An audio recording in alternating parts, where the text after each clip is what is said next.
When I was young, I wanted to be an artist. I'd spend hours with a pencil and paper searching for something worth sketching, anything. Art moved me in ways that I couldn't explain, emotionally and spiritually. So I chased it. Art classes in high school, art history in college, and then at 18 years old, stationed in Germany with the military, I made my way to Paris and walked into the Louvre for the first time. I'm probably not pronouncing that right because I don't speak French, but the Louvre, from what I understand. I was not prepared for that.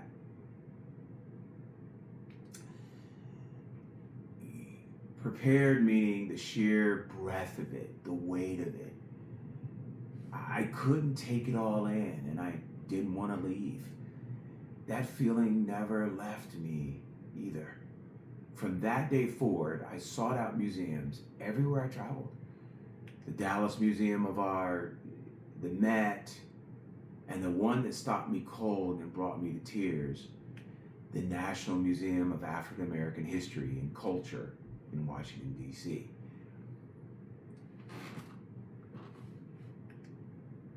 That first visit was extraordinary for many reasons. But the most important one was simple. I had gone with my mother. When you walk into that museum, there's a space near the entrance where visitors can sit and record a piece of their own story. My mother was 70-something years old, 5 feet nothing, decided she had something to say.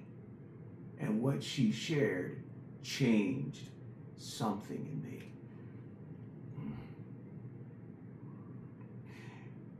me. She talked about the lunch counters, about how she and some of her friends decided one day that enough was enough, and about what happened next as they dared to sit at a lunch counter. They had food thrown on them, they were beaten, the police were called not to protect them, but to remove them. This would have been right before I was born. Actually, she was a teenager. She was crying as she told it. And as we made our way to the section of the museum that housed the actual lunch counter exhibit, I watched my mother's legs go weak beneath her. She leaned her small frame into me, and I held her up. In that moment, my heart was filled with sadness, then anger. And for a brief moment, I won't pretend otherwise. I'm going to tell the truth. Something close to hatred. Because I kept asking myself, how? How do adults, how does any human being look at a group of teenagers asking for basic dignity and respond with violence? How do you justify that to yourself? How do you sleep? And then the question shifted because I started looking at the artifacts around me differently, not just what they were, but what they revealed. What were the people who left these things behind actually thinking? What did they believe? What did they value? What did they tell themselves at night? I didn't have to guess. The evidence answered for them. And that's when it landed on me, quietly, the way most important things usually do. Every single day, I am leaving behind the same kind of evidence. In how I live, in how I love, in how I treat the people around me, in every decision I make as a leader, as a professional, as a human being. We all are. So here's a question I want to carry into this episode. If there were a museum of your leadership, if every choice you made, and every relationship you shaped, every moment you stood firm or looked the other way, were placed behind glass for the world to examine, what would the evidence say about you? We're going to find out right now on this episode.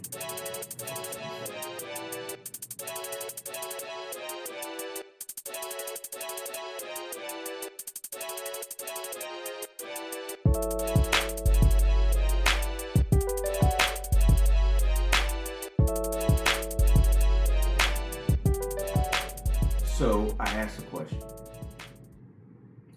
What if your leadership were displayed in a museum?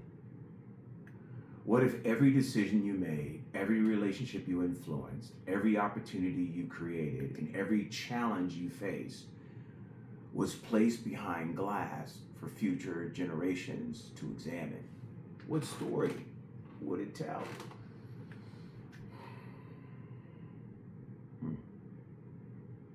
Recently, I found myself walking through the Museum of Modern Art in New York, and that question came to me almost immediately. I went to see the art, but I left thinking about leadership. As I moved from exhibit to exhibit, I began reading the stories behind the artists, their triumphs, their struggles, their failures, their breakthroughs. Some were celebrated during their lifetimes, and others were ridiculed, dismissed, or misunderstood.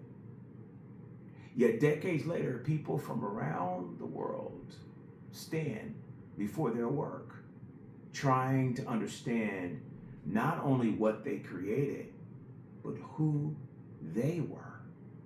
That's when I realized something. A museum is not really a collection of objects. It's a collection of evidence. Evidence of how someone saw the world. Evidence of what they believed. Evidence of what they valued enough to dedicate their lives to creating. Every painting, every sculpture, every photograph, every installation is a piece of a larger story. Leadership leaves behind the same kind of evidence. Not the story we want people to hear, not the story we tell ourselves, the story our actions reveal. This week, something happened in American media that I believe belongs in that museum. And not for the reasons people involved would want. Scott Peely, one of the most decorated journalists in the history of 60 Minutes, was fired from CBS News, and he didn't go quietly. Before they showed him the door, Paley stood in front of his colleagues and said plainly that CBS's new leadership was, and I'm paraphrasing, quote unquote, murdering the news magazine. That the new editor-in-chief, Barry Weiss, was brought in to kill it, in quotes. That he had been personally instructed to inject falsehoods and bias into a politically sensitive story. That he was told to include assertions that were unverified. And then he released a public statement calling it what it was, a collapse of values at the top. Now, here's the context you need to understand why this matters. Beyond television ratings and media gossip, CBS's parent company, Paramount, recently completed a $8 billion merger with Skydance Media. That merger required approval from the Trump administration. While the deal was pending, Paramount settled a lawsuit that President Trump had filed against 60 Minutes. A suit that legal experts widely called frivolous, but it was settled for $16 million. They didn't fight it. They wrote the check. Then they installed new editorial leadership at CBS News, leadership that, according to Scott Paley and multiple correspondents who have since resigned, began directing the newsroom to soften coverage, pull stories, and align its journalism with political winds that were favorable to federal regulators reviewing their merger. Paley is the fourth 60 Minutes journalist to leave since February. Correspondents Sharon Alfonsi and Cecilia Vega are also gone. The permanent collection is being dismantled. And here's the question I want to sit with today. What is the evidence of that leadership? Because leadership has a way of exposing the truth. Titles can be manufactured, reputations can be managed, public relations can shape perception, but eventually reality speaks for itself. The executives at Paramount made a calculation. They weighed their merger, their financial future, their corporate ambitions against the editorial independence of one of the most trusted news programs in American history, against the careers and principles of the journalists who built that institution over more than five decades. And they chose the merger. That is their exhibit. That is their artifact behind the glass. Now I want to be clear. I'm not here to litigate corporate media politics. That's not what this show is about. What I am here to do is to ask the harder question that lives beneath the story. What do leaders do when the cost of integrity becomes real? Because it's easy to talk about values when values are free, when holding the line costs you nothing, when doing the right thing also happens to be profitable, popular, and politically convenient. The museum of your leadership doesn't record those moments. It records the moments when the choice was hard. Scott Paley made his choice visible, publicly, professionally, costly. He understood that once he was fired, he had nothing left to protect except his name. And so he told the truth, not just about what happened to him, but about what was happening to an institution that millions of Americans had trusted for generations. He could have stayed quiet, signed a non-disclosure agreement, walked away with a settlement and a gracious statement about pursuing new opportunities. He chose differently. That is also evidence. And it raises the question I want you to sit with today. Not about Scott Paley, not about CBS, but about you. What do you do when your organization asks you to compromise something you know is true? What do you do when the pressure to conform comes from the top? What do you do when telling the truth has a professional price tag attached to it? I've learned something in my years of studying leadership. Most ethical failures don't happen because someone woke up one morning and decided to be corrupt. They happen in small steps, incremental adjustments. A story gets softened here. A finding gets rewarded there. A concern gets raised in a meeting and quietly filed away. Death by 1,000 compromises. And before long, the institution that was built on trust and truth is unrecognizable. Not because one person blew it up, but because 100 people made 100 small choices to look the other way. The collapse of values is rarely an event. It is almost always a process. Now let me bring this back to where I started, the museum. You see, museums don't display perfection. They display humanity, experimentation, failure, growth, evolution. What makes an artist's work endure is not that they never struggled, no, or doubted, or failed.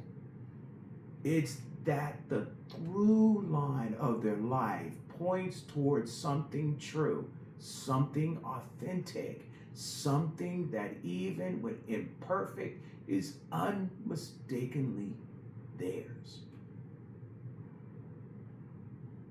Leadership is the same. The greatest leaders are not those who never made mistakes, because folks, trust me, I've made my share of mistakes as a leader, and I am still making them. There are those who, when it counted, did not abandon the thing they said they stood for. Bill Owens, the longtime executive producer of 60 Minutes, resigned when he felt he could no longer protect his team's independence. He didn't make a speech. He didn't write a manifesto. He simply concluded that staying would require him to become someone he wasn't willing to be. Now, that's a form of integrity most people never have to test. Most of us will not face a moment as dramatic as a corporate merger or a presidential lawsuit, but every leader faces the quieter version of the same test. Do you stand for your employees when it's easier to stay silent? Do you surface the uncomfortable truth in the boardroom when the room clearly doesn't want to hear it? Do you protect the person who cannot protect themselves when protecting them costs you something? Do you hold the standard when the pressure is to let it slide? You see, the museum of your life is already under construction. Every day, whether you realize it or not. That exhibit is assembled through your decisions, your relationships, your habits, your character, your leadership. And the most important artifacts are not the ones you put on display. They are the ones your people remember when they talk about what it was like to work with you, work for you, and to build something alongside you. They are the moments, large and small, when what you said you believed matched what you actually did.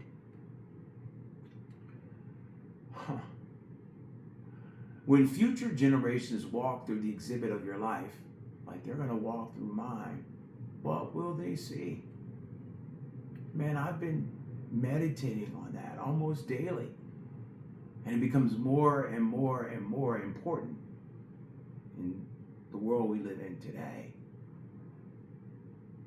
I am concerned about what future generations that walk through the exhibit of my life, as you should be concerned about them as they walk through the exhibit of your life, what they will see.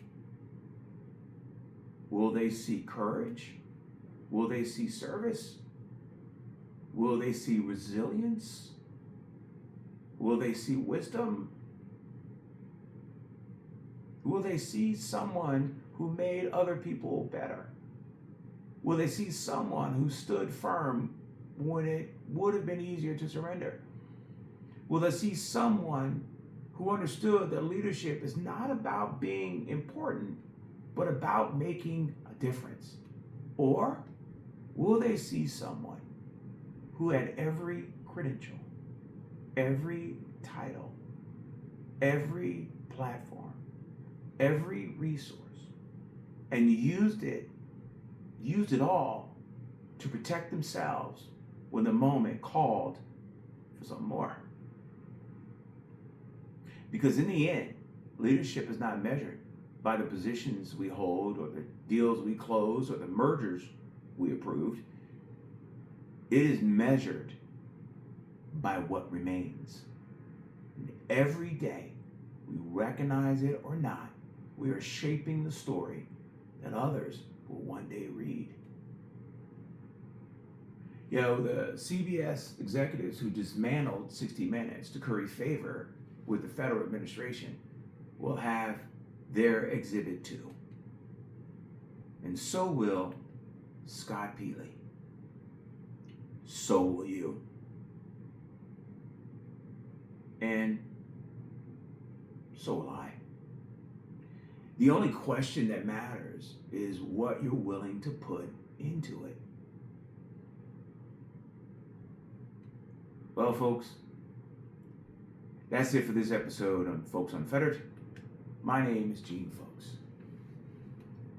And I'm that brother of light, dropping wisdom in your left ear and knowledge in your right.